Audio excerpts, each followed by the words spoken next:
Hello friends, Sindhu Bhairavi என்ற எபிசோடில் என்ன நடக்கலாம் அப்படிங்கிறத பற்றி பார்க்கலாம். இன்றைக்கான எபிசோட் அதிரடியான இன்ட்ரெஸ்டிங்கான எபிசோட் அப்படின்னே சொல்லலாம். சிவா கிட்ட அன்னபூர்ணி பேசினதுக்கப்புறம் சிவா நடந்து முடிஞ்ச விஷயத்தை பற்றி இப்போ பேச வேணாம் பிரியமா, அதை விட்டுருங்க, அதை என்ன நடக்குதோ நடக்கட்டும் அப்படிங்கிற மாதிரி சொல்லிட்டு அங்கேருந்து சிவா அப்படியே நகர்ந்து போயிடுறாரு. ஆனால் இதெல்லாம் சிந்துவும் பார்த்துக்கிட்டு தான் இருக்காங்க. இப்போ அன்னபூர்ணி கடவுள்கிட்ட ரொம்பவுமே உருக்கத்தோடு சிவாவுக்கு நல்ல நிம்மதியை கொடு அப்படிங்கிற மாதிரிலாம் வேண்டிக்கிறாங்க.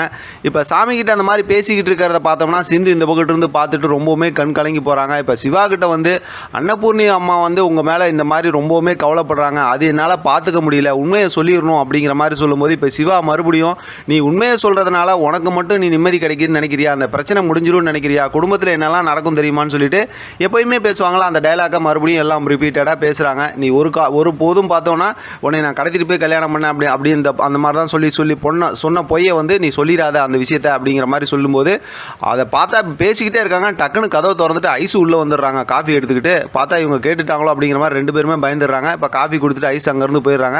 ஐஸோட ரியாக்ஷனை பார்க்கும்போது இவங்க பேசினதை கேட்ட மாதிரி தான் இருக்குது. ஆனால் அந்த கதை எப்படி உள்ளே கொண்டு வருவாங்கன்னு தெரியல. இப்போ சிந்துக்கிட்ட சொன்னதுமே சிந்து இனிமேல் நான் எப்பயுமே இந்த வீட்டில் அந்த விஷயத்தை பேச மாட்டேன் அப்படிங்கிற மாதிரி சொல்லிட்டு கிளம்பிடுறாங்க. ஆனால் ஐஸு என்னமோ குழப்பமாக தான் போகிறாங்க. இப்போ பார்த்தா மறுபடியும் ஏற்கனவே காட்டிக்கிட்டு இருந்தாங்களா அந்த ராமுங்கிறவங்க ஷியாம்னு ஒருத்தவங்க, அதாவது ஸ்னேகாவை லவ் பண்ணவங்களை அந்த ஸ்னேகாவோட அப்பா எல்லாம் சேர்ந்து அடித்து கோமா வாக்கி படுக்க வச்சுருந்தாங்கல்ல, அவங்களுக்கு டைப்பர் வாங்கிட்டு வரதுக்கு தானே போனார். இப்போ ராமு போயிட்டு வந்துடுறாரு வீட்டுக்கு. பார்த்தோம்னா ஷாம் இருக்க அந்த வீட்டுக்குள்ளார போறாரு. இதுக்கடையில் தேவராஜனோட அந்த ஒரு பிஏ இருக்காருல்ல, அவர் ரவுடிங்கெல்லாம் கூட்டு வச்சுட்டு இந்த வீட்டுக்குள்ளார போய் பார்க்கணும் அப்படிங்கிறாங்க. இந்த ஸ்டோரி தான் இன்னைக்கான எபிசோடோட ஹைலைட். அதனால தான் கொஞ்சம் விளக்கமாக பேசுகிறேன்.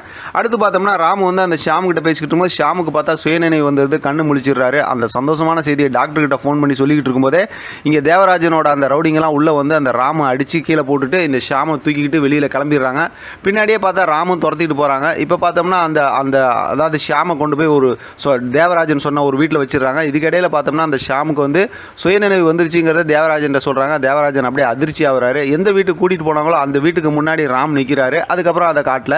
இங்கே பார்த்தோம் அப்படின்னாக்கா, அதாவது இங்கே ஆறுமுகம் படுத்திருக்காரு. வெளியில் படுத்துக்கும் போது ஏன் இங்கே படுத்திருக்க, ரூமில் படுக்கலான்னு சொல்லிட்டு இப்போ பைரவ் கேட்கும்போது நீ பெட்டில் படு, நான் இங்கே வெளியில் படுத்துக்கிறேன் அப்படிங்கிற மாதிரி சொல்கிறாங்க. அடுத்து பார்த்தோன்னா இவங்களுக்குள்ளார ரொம்ப தான் இறக்கப்படுறேன், நான் கல்யாணம் பண்ணும்போது வேணான்னு சொல்லும்போது தாலி கட்டினல அப்படிங்கிற மாதிரி எப்பயும் டாமன் ஜெரி சண்டை போடுவாங்களா, அந்த டாமன் ஜெரி சண்டை போடுறாங்க.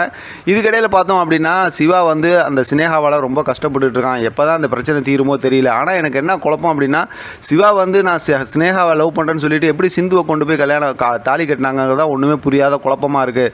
எப்படி இருந்தாலும் சிவா ரொம்ப கஷ்டப்பட்டு இருக்காங்க அப்படின்னு சொல்லி பேசிக்கிட்டு இருக்காங்க. இவங்க பேசிக்கிட்டு இருக்கிறதெல்லாம் சிவாவும் சிந்துவும் அந்தாண்டிருந்து கேட்டுக்கிட்டு இருக்காங்க. அப்பையும் பார்த்தோம்னா சிந்து மனசில் ரொம்பவுமே கவலையாக இருக்குது. இப்போ எல்லா இடத்துலையும் கார்னர் பண்ணி என்ன காட்டுறாங்கன்னா சிவா ரொம்ப கஷ்டப்படுறாரு, நம்ம சொன்ன பொய்யால் ரொம்ப கஷ்டப்பட்டு இருக்காருன்னு சொல்லி சிந்து ஃபீல் பண்ணுற மாதிரி அங்கங்கே காட்டிகிட்டு இருக்காங்க. இதுக்கிடையில் பார்த்தோம்னா ஒரு ஃபன்களாட்டா ஆறுமுகத்துக்கும் பைரவிக்கும் இடையில் நடக்குது. அந்த அடிப்பட்ட காலில் ஒரு உதச்சிட்டு போகிறாங்க. இப்போ பார்த்தா மறுபடியும் கோர்ட்டு சீன் காட்டுறாங்க. என்னன்னு தெரியல. இப்போ சிவா சிந்துவோட அந்த கோர்ட்டு சீனை ஒரு 2-3 நாளாக போட்டு கொஞ்சம் லென்த்தியாக கொண்டு போகிறாங்களோ அப்படிங்கிற மாதிரி தான் இருக்குது. இன்றைக்கான எபிசோட்லேயும் பார்த்தோம் அப்படின்னா அதாவது அந்த கோர்ட்டில் இப்போ சிவா கிட்ட ஜட்ஜி விசாரிக்கிறாரு.